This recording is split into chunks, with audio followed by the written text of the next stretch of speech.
in. Where did you dig up that old fossil? Going into Toshi Station to pick up some power converters. That's no move. We're all fine here now, thank you. How are you? Welcome to the Star Wars Nerds podcast. I'm Dan Vadabonker. And I'm Kenton Larson. And we're finally here, Kenton. We're finally at the end of the Acolyte.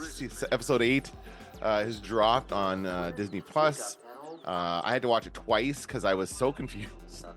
What an adventure it's been. I was like, wait, what happened? And I had to go back and rewind. Even at the second time around, I still had to go back and rewind to remember what happened at a certain point. I'll talk about that in a second. You see, Dan, Warwick Davis is walking through the woods with some preteens. I don't know. It's all a blur. Well, it is, and it did kind of feel a bit like that Willow series you're talking about, because it all feels kind of like a mess. It was very scattered, and in the end, we didn't get a lot of closure on a lot of it. There was a lot of loose threads because they clearly intend to continue this story in a second season. There's no other explanation for as many kind of things hanging as they left. And I don't know that anybody wants the second season of this series if it's going to continue to be this bad.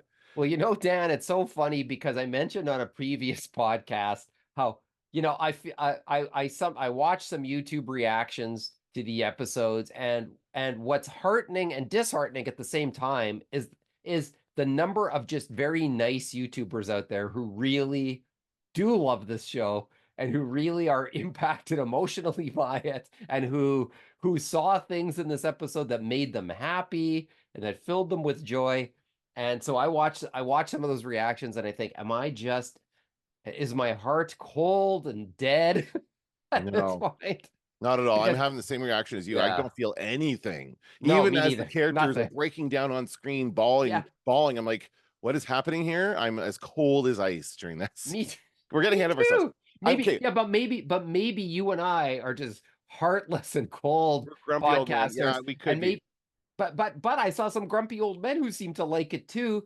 However, I have seen people not like it, but mostly, I love the positivity of the people who do like it. So part of me, I feel bad. Something inside me tells me we should like it more, and yet I can't get myself there. No, I can't drag myself. We are getting ahead of ourselves. I did want to start by talking about it for the third week in a row. I think we're talking about losing another Hollywood legend. And this week, of course, it's someone I know is close to you. You love this person. You've been a fan of this person your whole life. Bob Newhart passed away. Kenton, how do you feel? I love Bob Newhart. I've seen Bob Newhart live. I saw him at the concert hall. I took my picture with his statue in Chicago at Navy Pier. Yep. And I went on a lone walk to North Chicago. It was further away than I thought when I set out on the walk. Not that I took the cab back, so it wasn't that bad. But I went to the apartment that was the exterior for the Bob Newhart show. So yeah, I'm a huge fan of his TV shows and him as a comedian. I've got actually behind me, look at all my CDs behind me. Yep. I've got Bob Newhart's comedy CDs, including his breakthrough as a comedian was The Button Down Mind of Bob Newhart. And I got that, and the amazing thing is how he's a slow burn. He talks slowly. He does one-sided conversations. That the audience has the utmost patience. This is 1960s. Has the utmost patience for his jokes. It's just a different time, but I still play it, and I still find it hilarious. His commitment to the bit. Yeah, is unbelievable. Very dry delivery. Yeah. You're not sure where he's going with a lot of very long and convoluted story. You're not, but it's always hilarious. The ending is always funny. So you kind of build that reputation of being able to deliver on the comedy, right? And he had two really well received series on TV. You're talking about his first series that was set in Chicago, where he was married to Suzanne Plachette. Is that her name? Yeah. Okay. Yeah, the Bob Newhart Show. Right. And I was too young to remember that one. But for me, I very much did watch the second series when he's an owner of an inn in Connecticut or something like that, kind of like a Holiday Inn kind of vibe. But that's where we get such great characters as Larry, Daryl, and George, the handyman, and Peter Scolari was on that too. He was excellent on that show. That was an excellent cast. Julia Duffy? That was my Bob. Yes, Julia Duffy. That was my Bob Newhart show. It was just called Newhart, right? That one was just called Newhart.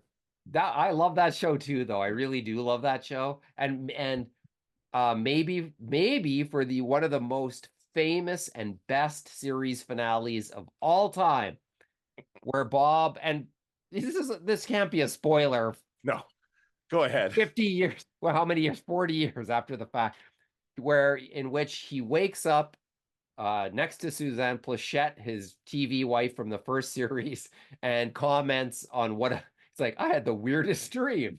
There's these woodsmen, and he's like describing the show, putting Yeah, the down whole his thing own was a show. dream from his other show. That was Ah, awesome. That was so oh, fun. it's so. And when Bob Newhart did played the concert hall here, when was that? That must have been 20, maybe even before 2012, because Bob still had a youthful spring in his step when he was here, but he showed that finale on a screen when he did stand up. Like he had a couple clips that he showed people, and that was one of them because I Yeah. think people loved it so much Mm, that it's kind of fun to relive the moment with the guy, in the room. for sure.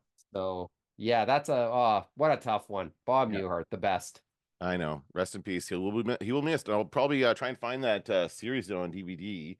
I'll add that to the list because I'm sure you can find it other places. I don't even know he could stream it anywhere right now, but Dan, I think I have all the seasons of Bob Newhart on DVD, which I would be happy oh, to loan you. But very cool. I'm pretty sure I have all of them. But there was one season where I used to use a clip in class where it's Bob appearing on a TV show to talk about being a therapist, and he doesn't realize it's a hostile interview. So he shows up, and the woman's all nice to him, and then the camera comes on, she goes on the attack, and Bob he's like doesn't know how to respond. It's so funny. So that particular one, I don't know if everything I bring to school, I ultimately donate to the cause. Hey, can I borrow that? And I never see it again. Yeah, I'm So, familiar. It happens to so me I'm too. not, I don't know for sure that I have that season, but I'll look. That's okay. I will. Yeah, that would be great. But I do want to revisit that, and certainly that first series I've never seen. Maybe an episode here or there, but I certainly haven't watched it all the way through. Okay, so let's move on to the Acolyte. The final episode is here. And wow, and I would say it might be the best episode of the series just because a lot of stuff happens in it. A lot more happens in this episode than in any other single episode, I think. But I don't understand a lot of what happened, and so many questions are left unanswered that I'm just left frustrated by this whole thing, right? I just feel like it was all a waste. I would like to see it continue from here now, whereas I wouldn't have wanted to see anything that came before, right? It No. just feels like it was all kind of like it was like a prequel, really, to the like whatever they're intending to happen next, which we'll probably never see, I think. Yeah, I think it was too little fan service too late. But once again, the most frustrating thing about this show is that there are promising pieces in this puzzle. And it's just through not great writing and it must be said acting Yep. again, it must be Yep. said through It should be. some couple quality control issues weighing down what would otherwise could be a really great show. I think it's more than just bad writing and bad acting. I think there's structural issues. I think we Oh, see the yeah. structural issues. Maybe that is the writing, but it's just like Mhm. we see like the reason for things happening, and it doesn't. It means nothing to me. And I'll give you an example in a second. But we start off this episode with Osha putting on the helmet, right? She puts on the sensory deprivation helmet, the cortosis helmet, to find out what it is. And we never see, well, I guess she describes what she sees, but we never get to see her vision. It's funny that they showed us that Yeah. like first person view of like the helmet Yeah. going on, and then we never see what her actual first person view is inside the helmet. That's it. We just kind of take her word for whatever she saw, and she's only under it for a few minutes because what's his name is trying to get her out of it, right? Yeah. Well, he's the one who said put it on. Yes. And then Like, he's trying to get her out of it. and then She starts screaming, and he's upset. He's concerned for her. right. The Sith Lord who's concerned. The Sith Lord should be standing in the corner going, hey, this is unfolded exactly the way I want it to. Not like whatever this Sith 2.0 guy is. Like, Like, I guess maybe he's a Kylo Ren at the beginning of the Knights of Ren or something everybody keeps saying.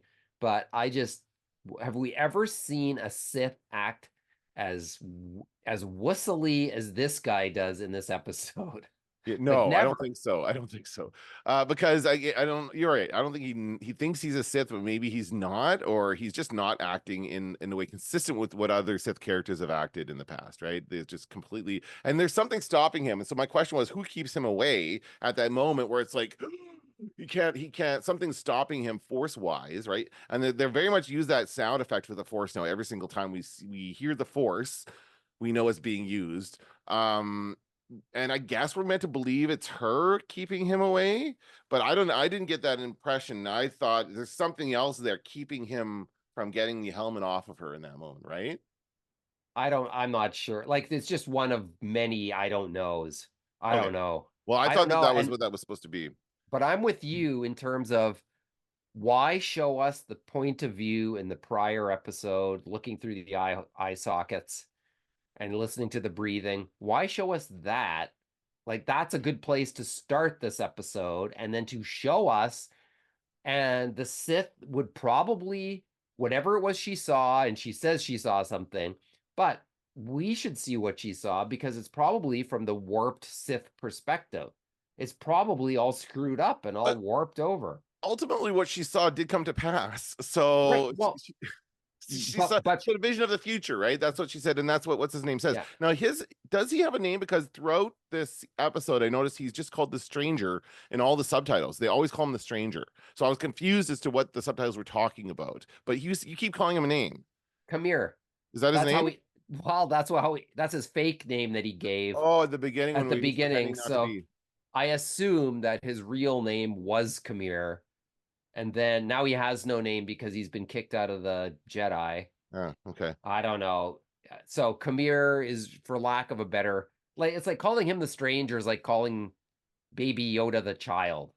Like Lucasfilm wanted us to do it and nobody did. Right, right. Everyone went Baby Yoda. Yeah, Right. that's true. Okay, Right. yeah. Nobody picked up on that one. That's fine. But I was like, when we see them kind of arguing, I'll come back to the other scenes in a second, but he finally gets her out of the helmet and she sees this thing and she's like, well, I can change it. She wants to go. It's very, very reminiscent of like Luke and Yoda on Dagobah. He has a vision of the future and he wants to go and help his friends. And so her motivation at that time seems to be, I want to go help May, right? That's kind of what she's trying to do, which is weird because she shows up there later and she's really angry at May, which is very confusing to me. The You know, the twins. Oh, sorry, they're not twins. no, They're they're the the same same person as person. was confirmed, but not Yeah. not explained how they are the same No. person. Like not Well, clones. Nobody said the it- C word, but some other thing using some mysterious thing using the Force.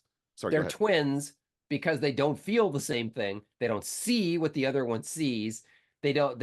For lack of a better way to describe it, they are twins. They're made of. They're born of the same cells or whatever. But they don't. It's not like they have special powers that where the two can see through each other's eyes or something like Sure. that. So, but once again, the confusion throughout this entire series is what are their motivations?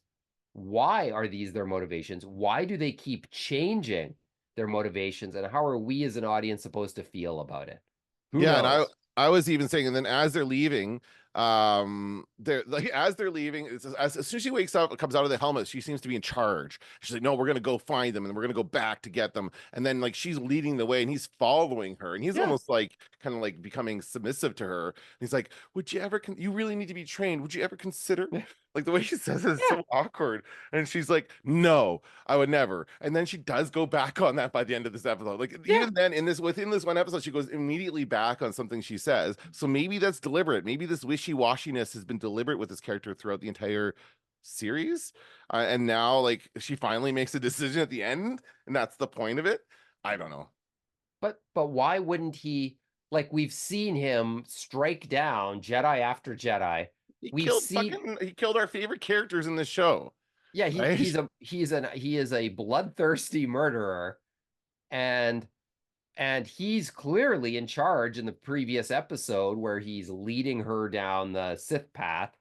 And then suddenly in this one, you're right. He seems like we'll do whatever you want kind of thing, which is very, why would that be?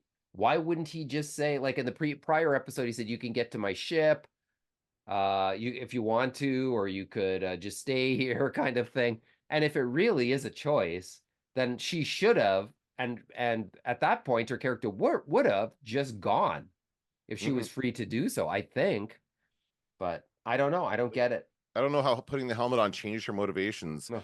And then we see what's his name? Who is it that's peeking out from the cave, Kenton, in that scene when they're walking away? Who is it? Tell me. Yes, we see the creepy hand and face of Darth Plagueis. Now, has that been confirmed that that's who that Yeah. is? Okay. Yeah, I think the next day, somebody, maybe Leslie Headland herself, confirmed that that's who it is. And I could tell, I knew from there's books and whatnot. They're everybody always shares. I think it was a book cover of who the guy we know, Emperor Palpatine before he was Emperor rather, Palpatine, kneeling down before the big face of Plagueis, and that's kind of, this face looks similar to that. Like one red eye, is that the thing?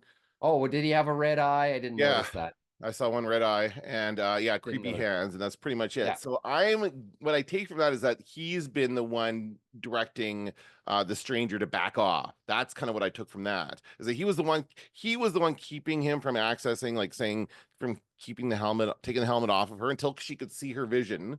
So he wanted her to see her vision and to go off to help her sister, and then the Plagueis told this guy to back off and let her kind of lead the way. Maybe that's what happened, and then they just left. They go off, right? Maybe, or maybe he was tracking them, or maybe he was watching from afar, or maybe he just woke up in this cave and like huh? Who are these people? What? Yeah, exactly. We have no context for any of it, but I thought this was a moment where if the show earned that moment, it would be whoa, holy. But it was just, once again, oh, look, here's Darth Plagueis. All right, next. But the thing is, I had no idea of knowing who that is, or there'd been no mention of this person's name or anything. Like, they didn't set up with the story of Darth Plagueis, and they cannot assume people watching the show are gonna know who that is, right? So that's just kind of, I just feel like they could have mentioned him at some point if we're meant to know who that is. So I think he's just meant to be this mysterious person at some point, and then for them to confirm outside the story is stupid.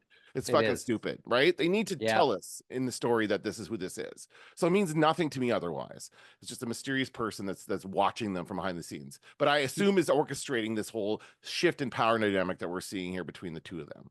Yeah, perhaps, or watching it unfold, or tracking one or both of them, or he's after the twins. I mean, it could be lots of different motivations there. He looked cool, I'll give it that. It was a cool design for him. Well, for the second that we saw him on screen, but otherwise, I'm pretty disappointed. If he's meant to be the big bad that we're afraid of for next season, I'm pretty disappointed that that's all we saw, because that might be all we see. I don't think we needed the spindly fingers coming out of the cave, like, oh, there's something in the cave, spindly fingers. Yeah, a little much. You know, now we on the other side of this, that we kind of jump back and forth, but they're also with May and Soul, who are like going back to the planet where this all Brendock, where this all happened, where he killed her mother and all that other stuff happened with the witches. And so they're going back, and she's like tied to the table. And he's like, monologuing about stuff and going on about this and that. And it's really weird to me how that character shifted from like a good guy to a bad guy. Like, it really felt like he was like he's turning evil in this moment, right? I felt like he was a Bond villain almost. Well, I don't know. Once again, I don't know. When you're watching this unfold. And I think this might be one of my least favorite scenes in the whole series, because he's got her, once again, it relies on people being stupid and not saying what they actually need to say. And she does the classic, oh, my pip droid is just going to unlock, like, he can't sense that. A Jedi can't sense that. And then she tases him. A taser works on a Jedi. Just so dumb. Just Well, even but she absolutely. couldn't wait one more second for him to finish his Yeah. sentence. She had to tease him at the end. You are not twins. You are Yeah. like, come on. Like, wait to finish what he has to say. He's giving you good information here, me. Like, come on. And that Yeah. was just done for dramatic purpose. And this is what I'm talking about. We see the structure of the story, the structure of the actions means to distract us and draw it out. And that continues as she escapes on the escape ship, which is something we've never heard of before in Star Wars. It's not Oh, just the an escape escape pod. pod. It's not a Yeah. pod, it's a ship, Yeah. which means that she can control it, but she Right. doesn't have hyperspace. Remember, I wish this thing had hyperspace. Like, let's make sure we establish that so people aren't questioning why she doesn't just flip out of there. And then she leads him on this chase that ends up going Yeah. through the rings, which is cool to see. And that's Yeah. that's a trailer shot, right? Was that from the Yeah. trailer? So It that's another was. trailer shot there. Are we done with the trailer now, finally? Because all the Well, episodes are done. We I must think be. that this is the first time I think that we ever had shots in the trailer for the last episode. Okay, there you go. In a So they showed us trailer. the entire thing beforehand. But the whole thing ends up with, like, they go through the rocks and it's cool to see and they're bumping around and stuff, but we still end up with her hurling to the ground of the planet and being quote unquote shipwrecked. So effectively a escape pod would have been the same thing, but the only reason they make it a ship is so we can have that fun little chase through the rings. So that's Yeah. the structure I'm talking about. I don't care about any of that because I know exactly what we're going to get to. We get to the planet, and by the way, that's a crash landing is never fatal in Star Wars. A crash landing just means you land a little bit more roughly and you're okay, right? It's You're like not going to get killed or maimed or hurt badly in a crash from space as you would here. it's like getting stabbed with a lightsaber in Yes, Ahsoka. that's right. It has no meaning. That's right. You're okay Yeah. the next day. And by the way, Oh. we have to talk about Basil's motivation. Yes, yeah, okay. He turned on a dime and now he's working against Master Soul. Why? Why? I don't know. That was my question for you. I say, why would Basil sabotage the ship? There is no answer to that. It's ridiculous. Basil all of a sudden realizes that Soul is a bad guy. Why did he rat out May in the previous episode? Exactly. Basil's confusing. And then he goes and leads all the Jedi to hunt out whatever that happens later on. That's confusing too. But we'll get to that. Yes. What that motivation for Basil makes zero sense. And I didn't buy Master Soul. Like, I buy that he feels emotional about everything that's gone down and he wants to unload the burden that he's been holding inside all that time. But I don't buy that he's some villain or that he's at that point, he's not even murderous. I don't think. I think he's just trying to track to like get. Well, he killed the mother. He still did kill the mother, right? We established that. Well, so... yeah, but she turned into a spooky specter, and it was disintegrating the girl in front of him, and so he ignited his lightsaber, and it works on smoke.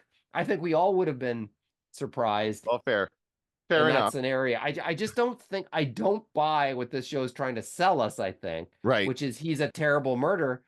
Like, if at best it was a misunderstanding. That it was manslaughter. It was manslaughter. And well, and it certainly bears an investigation, but like, let's go back to the Jedi Council and tell them and be straight up with them. Why are we hiding it, right? Why are we hiding all this stuff is the question. So before we move on, though, I do want to stop and talk about, because we do check in with Venestra, the green lady, who is basically Soul's boss. And she's doing a lot of covering up. There's something weird going on with her because she's all freaking out. The guy comes. I love this guy. He's so funny.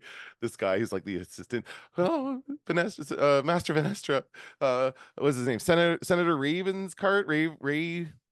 Rayon Cart. What did the guy with the big hair, the skinny guy with the big hair. Oh, he's so good. I said he's awesome. The senator that shows up to like take her to task, the guy who's going to investigate the Jedi.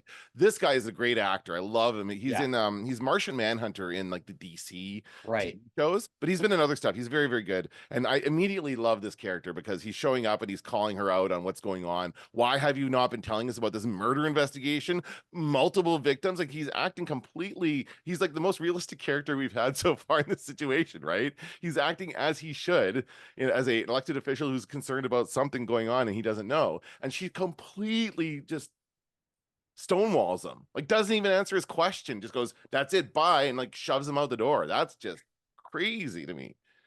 What is going on with her? That I know that. Well, one thing that's going on with her is she has no charisma at all. Like she is a charisma vacuum. She is, I don't know what she is, but she is not, I don't find that character in the least bit interesting. I don't understand, once again, just like all the characters. Okay, the motivations to, I think, to protect the Jedi at all I don't now. I costs. don't know though. Now, I don't, given what happens in this, because then we see her like a few scenes later, she's talking on the phone. I need to talk to him. Give me a hold. Who is she trying to get a hold of in that moment? Is she trying to get a hold of Darth Plagueis? Right? it's Is he the one coordinating all of this? Is he like an emperor figure in the background? Is that the question we're supposed to be asking at this point? Who do you think she's talking to there? not a clue. I Okay. don't know. The show gives us nothing to hang our hat on here. It's all a big question But mark. I but don't know. later on, she senses the presence of what's his name and says, oh, I thought he was dead. So we assume there's some kind of history between those two, and maybe there's also history between her and Plagueis.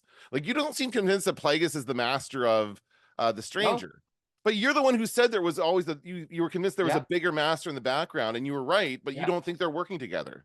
I don't know. The show does not give us enough to go Okay, I see on. what you're It gives getting. I us see what you're nothing. getting at. You're like, It gives us there's no nothing. evidence of No, anything at this point. there's right. It's fan service cameo that gives us nothing. That doesn't progress this. I mean, it makes us go, oh, cool, huh? And so he could be Kamira's master. He could be just tracking him. He could be after the twins. He could be. Who the hell knows? He could have a different apprentice. He could have a master. Like it's But now I'm just seeing all these clickbait articles. I've not clicked yeah, on any of them that say there's a direct line from this guy to Anakin to like show how Anakin could have been created based on what's happening in this show. Is that could something that's be valid? possible. Like I mean, he could be after the twins to find out how they were created, so he can figure out how to create life. Remember, That's the Palpatine? story. Yes, that's Yeah. right. That's right. So that was his obsession. So it makes sense that he could be doing that. But once again, wouldn't it be cool to have Darth Plagueis show up in episode 2 Wouldn't like that be a that? better And series than the one we got? oh yeah, That's right. because I keep thinking that. now, Yeah. yeah, because now we have something. Now the surprises and the mystery can be: does Kamir know this guy? Does this guy know Kamir? Are they working together? Are they not working together? And then all of this comes together in the finale, and then you get your payoff, and eh, people reveal their cards, show their Right, cards, right. Yes. it could be a really interesting dynamic. Yeah. But instead we just get all these questions and it's Yeah. very clear. Again, they left all this stuff hanging. But even so, I'm getting ahead of ourselves. So Videstra, now we get into they run into another elevator problem. Made a note of that. They're having Yes. problems with elevators in this So show. many. So many issues. And then but not for the stranger. He just disappears somehow. A lot of people disappearing on people in this episode as well. Tons. Which is easy to forget. It's easy to forget what happens to a character when they just disappear. Yeah. So you're left questioning, wait a minute, when did I see the character last? This is what happened to me several times. But we get like, basically they're all kind of running around in this castle at different points. They've all split up now. The twins are now split up and the other two guys are split up. So we've got Soul and the stranger who end up running into each other, and we get a good lightsaber battle. For what it's worth, it's fun, it's interesting, it's good techniques and stuff, it's different. We have his cool little lightsaber. That was a neat twist. Yeah. I like to see Cool. that kind of stuff. Right? And did you notice that when he puts them together, his blade is longer? Like somehow that extra thing adds to the blade, so he has a slightly longer. That's cool. I like that. I agree. They're adding something new to kind of Star Wars. But I also noticed that his helmet didn't really come into play, and his whole thing where he gets to turn off lightsabers, which was on. I noticed on his lightsaber, he's got the cortosis, he's got the metal. Yeah. So that's what it's meant to do. He hits the lightsaber and it turns it off. He didn't use it once during this whole thing, right? And the helmet really ultimately didn't do anything for him, for being honest. All it did was shield him from what's her name for a few minutes until he ends up taking the helmet off anyway under Right, his I own know. volition. So that was It's a little weird. It's a plot helmet. It's a plot helmet that only works when it's required for Right, that's right. plot For the purposes. plot, yes. I did make a note Oh. here. It was very Matrixy, like when they jump out the window and they're in slow-mo, and there's like it did really feel like the Matrix. I wish Carrie-Anne Moss was in that scene. She would have been more fitting for her to be there. I was actually thinking Crouching Tiger, Hidden Oh, yes, Dragon, that where too. they're floating in the air. There's a little more floaty stuff going on Yeah. than what we've ever seen before.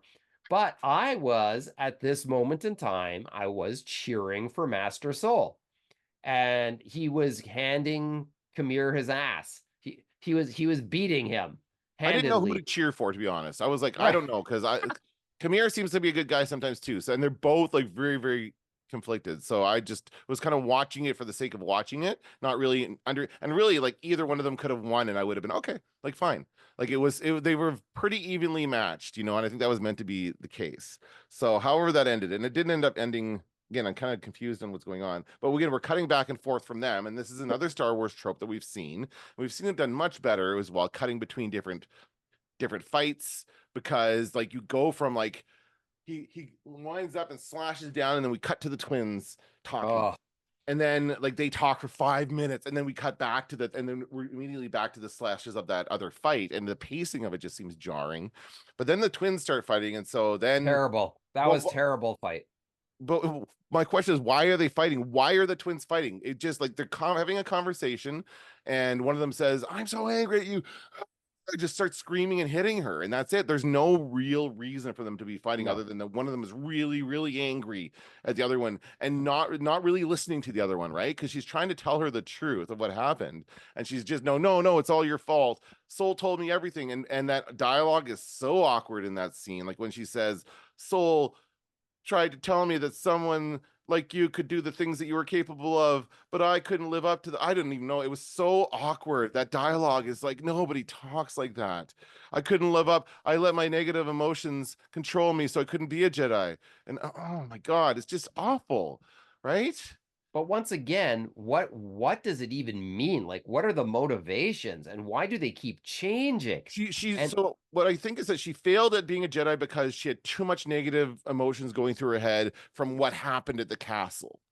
That was haunting her. But don't they train you to get rid of those negative, like in Jedi training? Or and they're of course they're going back to the old, oh, you're too old to be trained trope, which is another thing we've seen many times before. Too old to begin the training, yet we've seen every single Jedi in our character in this series has been trained while they've been too old, right? That just as always happens. What are they supposed to train them at birth, right? Or when they're toddlers, I guess is what we've seen before. But that's always bad. Anyway, so what? Yeah. So they fight each other. That's a bad fight. I it's a didn't bad care for fight, that and there's fight. no reason for Yeah. it, right? And they're No. just like, and then this is where I had to kind of go back to, because one of them shows up in the middle of the other fight, and I'm like, wait a minute, what Oh, happened? Like, what happened to that other fight? Because they're cutting back and forth, and then they get distracted by the ship. I had to go back and look. They get yeah. distracted by the ship. They both look up. Oh, look, there's a ship. And then she looks away, and the other one's disappeared. I'm like, wait, which one disappeared? Because they've changed clothing at this point. They're wearing the opposite outfits that they wore at the beginning, and they both have short hair. So now they basically look identical. And it's like I can't tell which one is which. So I had to kind of go back and make sure, okay, this one's May, this one's Osha. And so May disappears when the ship shows up and leaves Osha alone. And then she immediately makes a beeline to where the stranger and Soul are fighting. And basically Soul's got him at his mercy, right? He just takes his helmet and puts his neck up, like, go ahead and kill me. And Soul's just sitting there with the freaking blade. Like, what's he doing there? Is he supposed to be struggling with the dark side in that moment? Is that what we're supposed to be feeling? I don't understand. Well, I took it to mean like a Jedi isn't gonna do what a Sith does, and so even if you want to do, like, even Luke didn't strike down Vader. Right. Like in the end, to show like I'm a Jedi. I'm not like I'm not going to do what a Sith would do in the same situation. And so I sort of took a little bit of that, but once again, it's more about the plot, because right away, and once again, a Sith Lord doesn't act like a Sith Lord in this show, because now it's just, now I'm going to have a conversation. Osha shows up, and once again, I don't care. I'm so sick of these twins at this point, and it is hard for the audience to tell who's who. It's the same actor. Mhm. So you don't know. I really didn't care. I kept thinking the show was going to pull one more switcheroo on us. So I kept thinking the person saying she's Osha is probably May, etc. So you've got that going on at the same time. But then you just have Kamir, the stranger, standing there and just listening to the conversation. And Like, letting what? everything happen Yeah, that's happening, right? And just yeah. just Huh. being like, it seems so weird. So it's like we have May confronting Soul and saying, how could you do this? And then basically forcing her to confess what she already knows, because she was there when he killed her mother. May was the one who was there, and Osha wasn't. So Osha doesn't. Osha's the one that's been lied to, and so Soul and they build it. I know they're trying to build it to this big moment where he finally confesses that he Yeah. killed her, but we all saw him kill her, so it's not this big moment. We're like, okay, good, he said it out loud. He finally said the thing out loud that he did, and oops. Osha overheard it. Oh, and like there's I don't know. I didn't feel anything in that moment. I'm like, okay, good. So now Osha knows, and now everything's out in the open. And I didn't think he'd really. In the end, it's an accident. I'm sorry that I killed your mom. It was like totally my fault, but nothing we can do about it now, except maybe there is, because Osha does something about it, and that's real. I was really disappointed with how that ended, how that ended up happening, all that stuff.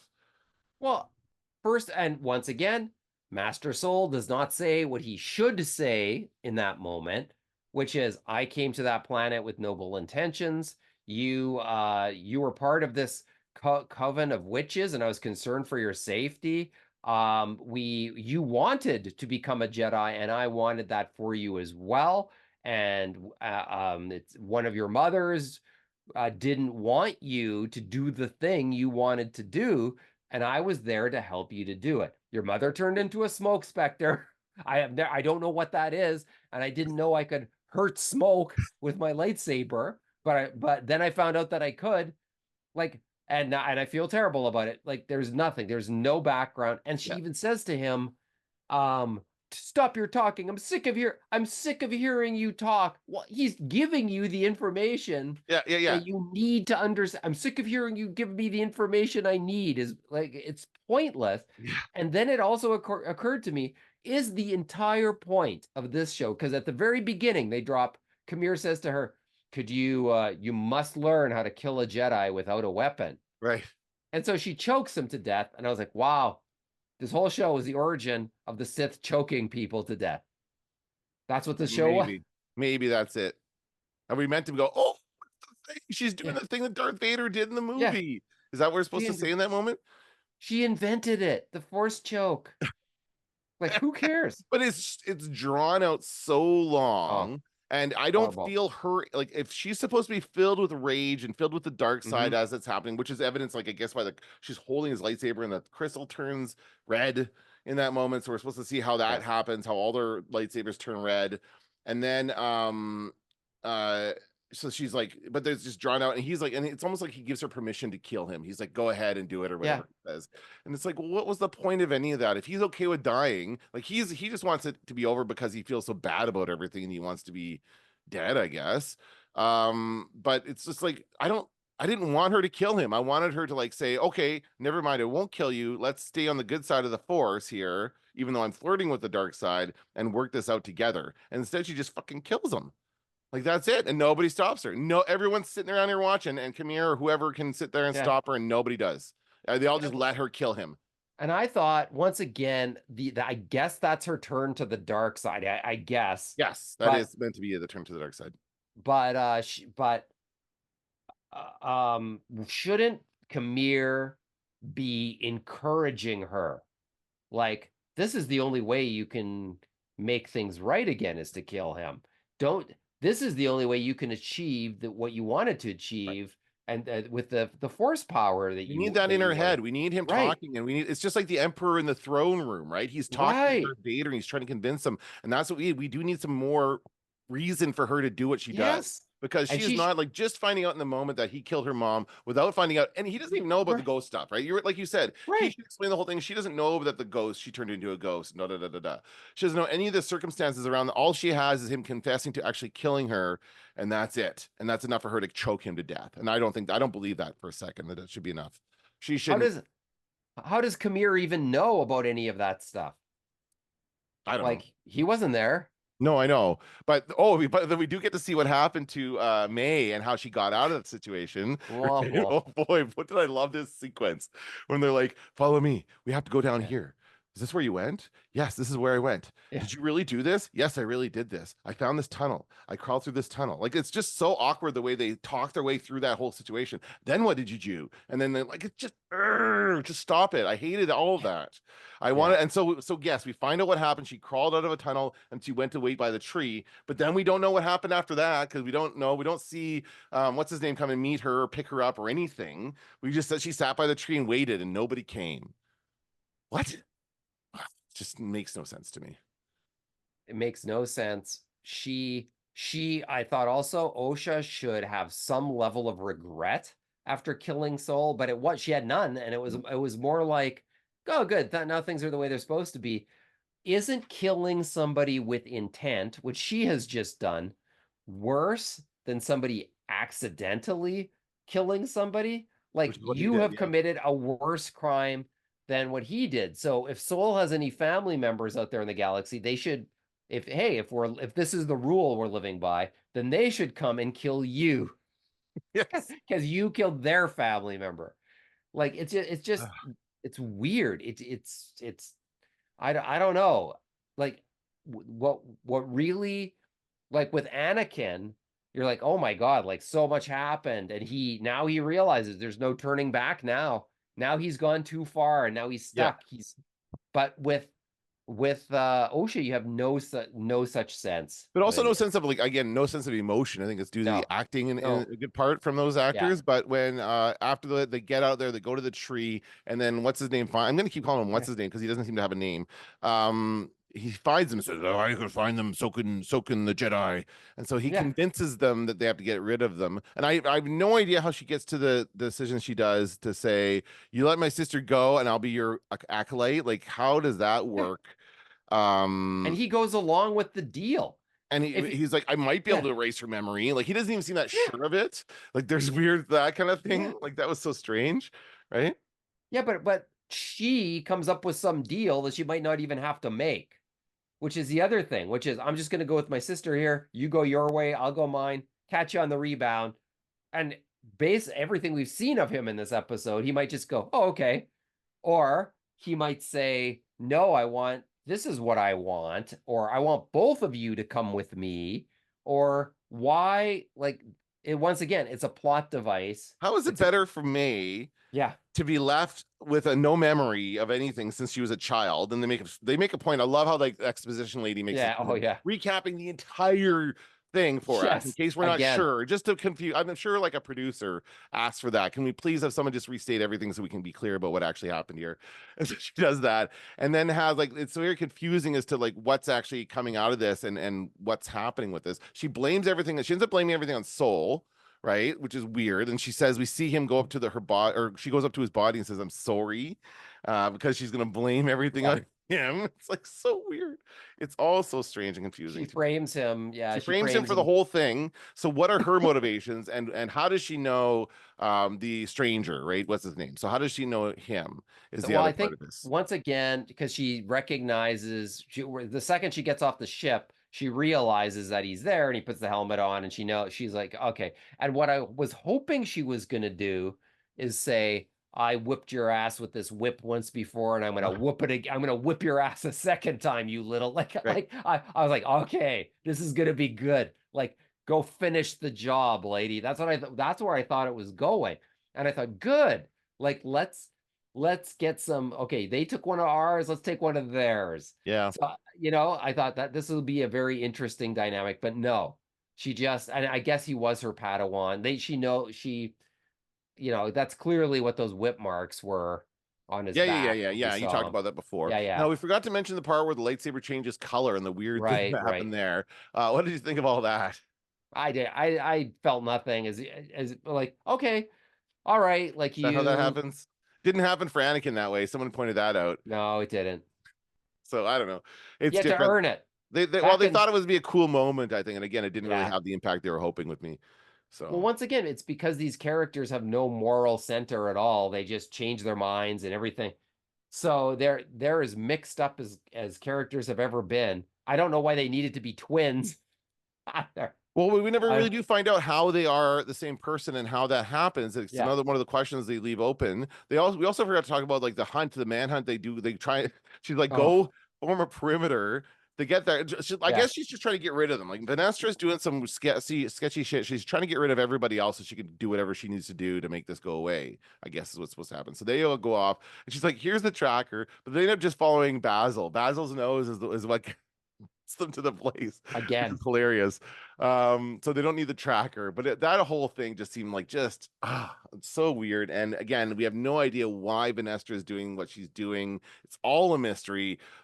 There's some kind of thing happening. I guess we're presumably going to find out in the next season, which I do think is not going to happen. There's maybe we'll make a comic book about it or something, but there's not going to be a second season of this show. I don't think so. If there's a second season of this show, it better be called Plagueis, and it better and the focus better not be like, part of me really wanted, actually one of the things I thought would happen is we've already got the idea they're the same person, and I thought the two would somehow meld into one person. That at some Right. point that's what was going to happen. It would be some all-powerful who knows what, but like unleashed in the universe, and then that would wake Plagueis up, or something like that would happen, and then it would justify where we were going next with it.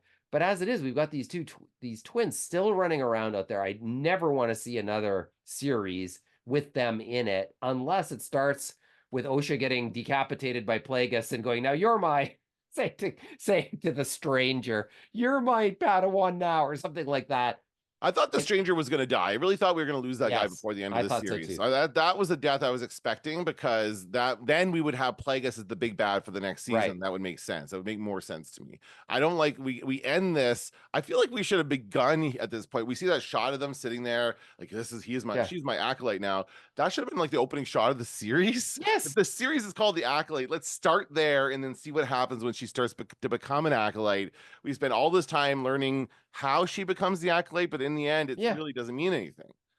Yeah, I thought the same thing that you did. Let's say the series starts with that shot. We don't know who anybody is. We don't even know, like, this could just be the guy who works at the poison shop still. As we go along, we're like, oh, it's the guy who works at the, and then we discover, oh my God, she's actually standing. But we also wouldn't know which twin it was if we started the series with that. And just think about where you could take that.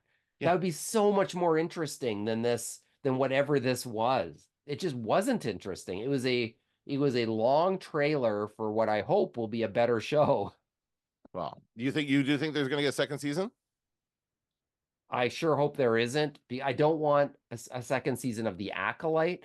I wouldn't mind seeing something called The Tragedy of Darth Plagueis the Wise, where we see the repercussions of wherever Plagueis is in this show. Who cares? Let's see him with Palpatine as his apprentice at some point in time, which we know was the case. Let's get on it. Let's see that Tragedy of Plagueis the Wise in live action. I think that could be a great show, and that would focus on how the Sith work, not because this show really didn't. No. Nothing at all. We got one guy who says he's a Sith, but we don't really know because he doesn't have a second. Like, the Sith have always come in twos. Now, I guess we did have a second one. Again, I think they're connected. They're meant to be connected. And I think that guy was Plagueis's apprentice or whatever. And then he is trying to get his own apprentice so he can move out from underneath Plagueis's thumb or whatever. I think that's what that's meant to be. But there's no indication of any of that in this series. Not even the mention of Plagueis. And I think that's a big mistake. Again, they could have sold this as the origin of Plagueis, and we would have been way more interested, and they could have like included him way more in the story, and not the origin of Plagueis maybe, but like a introduction of him, and instead of doing all this mysterious stuff that ultimately doesn't mean anything. And I hate that Star Wars, like, I guess they feel that because of Star Wars, it always has to have some big reveal because of the Luke, I am your father moment, right? Every other Star Wars thing has to have something like that. And it also has to be episodic for some reason. Like, we have to leave it on a cliffhanger, even though the first movie really didn't. The first movie was like a standalone film. And I was talking to my friend about this yesterday, and about how I was telling him this isn't a complete story. They didn't give us an ending. They gave us a cliffhanger, a bunch of different threads that need to be connected. And Star Wars is not good at that, telling a self-contained story. And he pointed to Rogue One being a really good self-contained story because everybody, spoiler alert, dies at the end of Rogue One, right? That is a complete story. All those character arcs come to an end. But at the same time, it does just lead into the very first movie. Like, it starts off the whole thing again and starts you down the Star Wars path, which is exactly what Rogue One is meant to do. So it doesn't really tell it completely. Well, we still have Andor. Well, that was, again, that's a prequel. And Andor, again, I think is the best thing that we've had. so far in this, other than The Mandalorian, which has also been very good. But Andor has been a very, very good series that I really enjoyed. Now I'm going to go back to it. I think now that I've had this horrible Star Wars experience, I want to cleanse my palate with some good Star Wars. So I'll be going back to Andor. That is my next thing I'll watch for Star Wars. And we only didn't talk about the very final scene. Oh God. Yeah, I wrote Yoda exclamation mark. But what a rip. We just get his back of his head. Come on. Like just it's just such a tease. It's such a tease, and they have not. I looked it up before we started. They have not confirmed a second season, and therefore I don't think we're getting one because we would have heard it by this point. Probably. With all of those threads, all those open-ended things, and if there would have been people like shouting from the rooftops how much they love this series, which has happened with other. Like it happened for Andor, it happened for although a lot of people didn't like it as well, but certainly the Mandalorian people loved universally. That didn't happen here, but they were expecting it and they were ready to go with the second season. So like, I think they got a little cocky. They got a little like self-involved, and like everyone involved obviously thought it was a good show. I don't know. Nobody had the heart to tell them that their dialogue was horrible. I don't know what happened there. It was really weird. It was weird. Yeah. Yeah, it was really weird. The focus, just so much of it. And actually, I also have to say the Yoda puppet looked like it was the wrong age. Oh, for sure. Like Yeah. the Come back of on, the guys. head. Like he's not that much younger. It's only 100 years. It's not like it's. Oh, I thought Or you think he looked too old? I thought maybe, but well, his hair's all over the place. Like it's like they pulled him out of a garbage bin or something. They pulled the doll out, And it they was really a didn't. puppet. It's not CGI. Is that what they did? I think it's a puppet. All It right. looked like one, but who For the hell 1 second on knows? screen, who Yeah. cares? It's so stupid. I And don't like and it's this complete fan service. are we to believe she told Yoda the truth or she lied to Yoda? I don't know. And I think I suspect she's lying to Yoda, but whatever it is.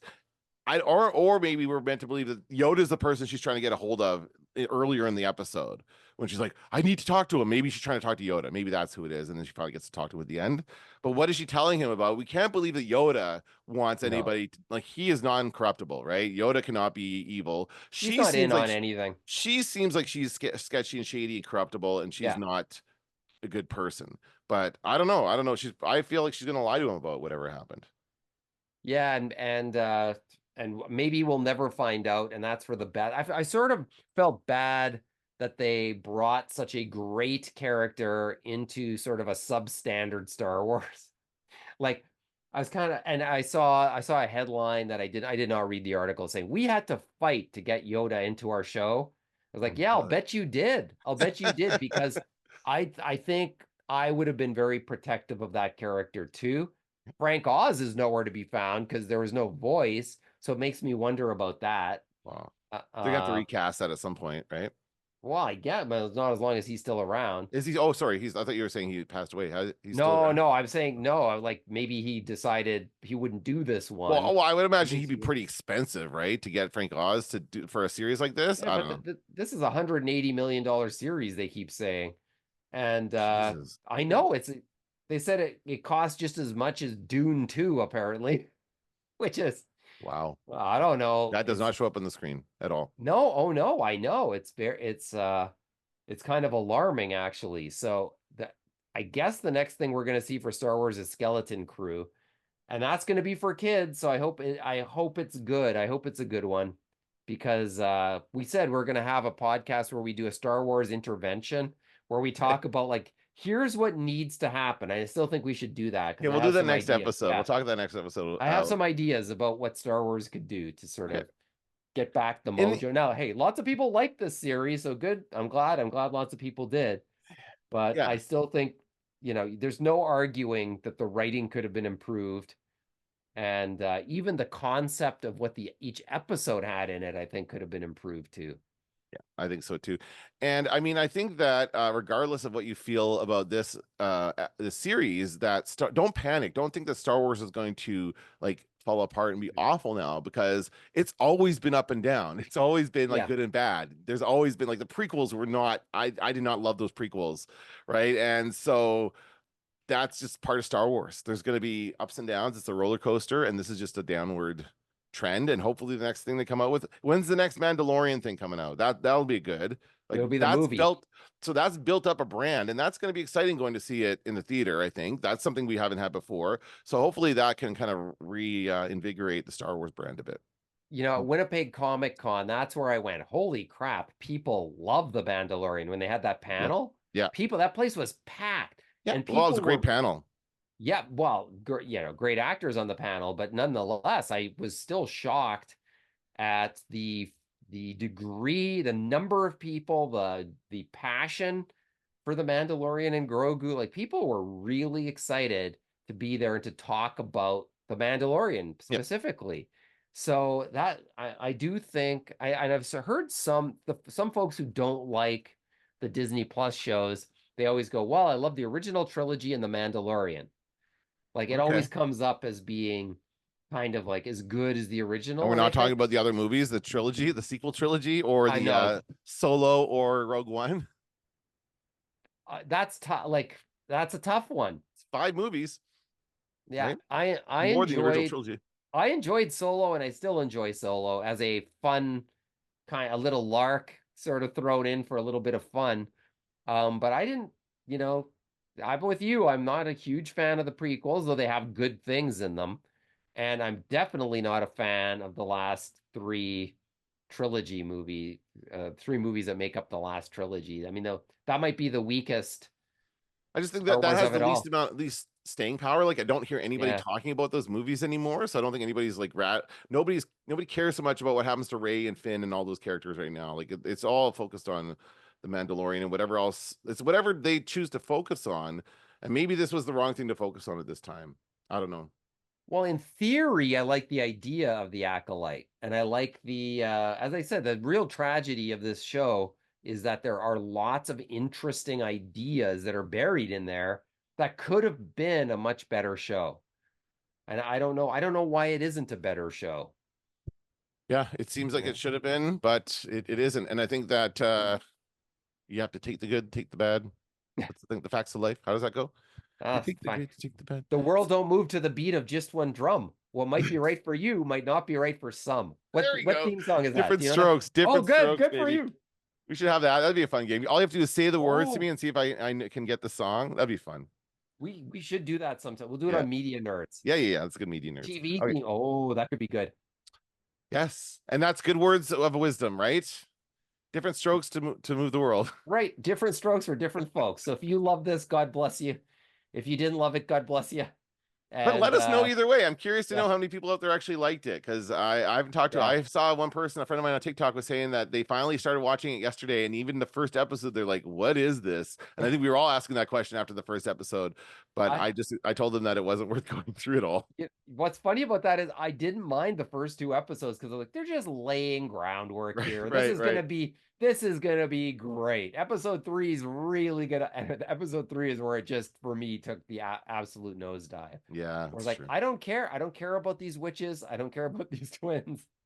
I don't care. Something still exploded that we have no explanation for. Like Right.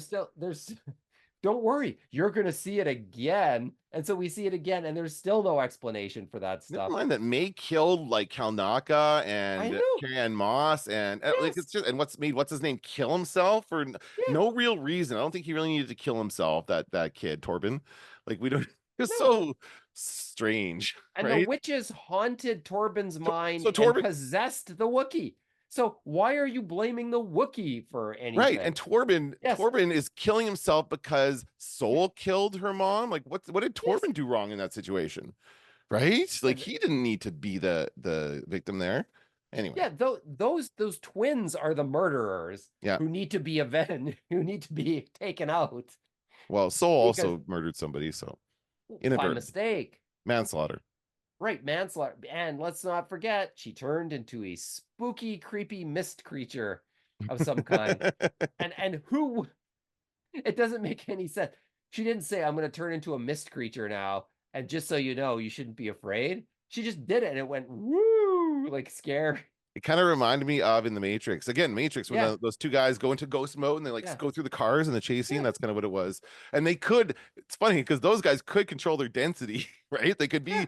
solid if they wanted to be, but it didn't in the Matrix. And whenever they went to clouds, like everything just passed through them. So I don't know. It seems weird that the lightsaber would do anything to that. But anyway, okay. None of it makes any sense. None And of it makes sense. No. The twins are the murderers because they murdered with intent. and the others made mistakes. The others just made assumptions. So Mhm. I think I don't know. I noticed yesterday in the Star Wars feed on X, they said the Acolyte really made us see the Jedi from a different perspective. I was like, that's supposed to be the takeaway? And so I wrote in the comments, I said, yeah, those two murdering twins really changed my view of the Jedi and like what the Jedi are up to. Like, give me a break. There was a murderer from square one in this show. I don't know. I think in a court of law, I have a feeling that one of those was manslaughter and the other ones were murder. Yeah, first degree. You know? Yeah, premeditated. And yeah, but they let May off the hook because she can't remember She anything. can't remember. Yeah, so she didn't actually commit any crimes because she can't remember her crimes. I have a sister. And then that was pretty Yeah. rough at the end there, where she was just can't remember anything. Okay, let's let it go. We have to let it go, Kenton. We'll let it go. Fine, let's move on. Just like they did in Frozen. Okay. Although next week, if we're having a Star Wars intervention, we're not really letting it go till next week. No. We're going to take a break. Let's do Media Nerds next week. I want to talk about streaming services and the current landscape of that. And then we'll come back to Star Wars and we'll go back and forth. Now that the series is over, we'll go back and forth from Star Wars to media. So next week, Media Nerds, and then we'll come back to Star Wars. So we'll give it time to breathe and then see how we feel in a couple of weeks. Time to breathe? Tell that to Master Soul. Oh, hello. Too soon. He needed. Forget it. That's going to do it for this episode of the Star Wars Nerds. I'm Dan Vadabunker. I'm Kenton Larson. Don't let the Force hit you in the ass. Going into Toshi Station to pick up some power converters. Now I am the master. I'm taking an awful risk, mate.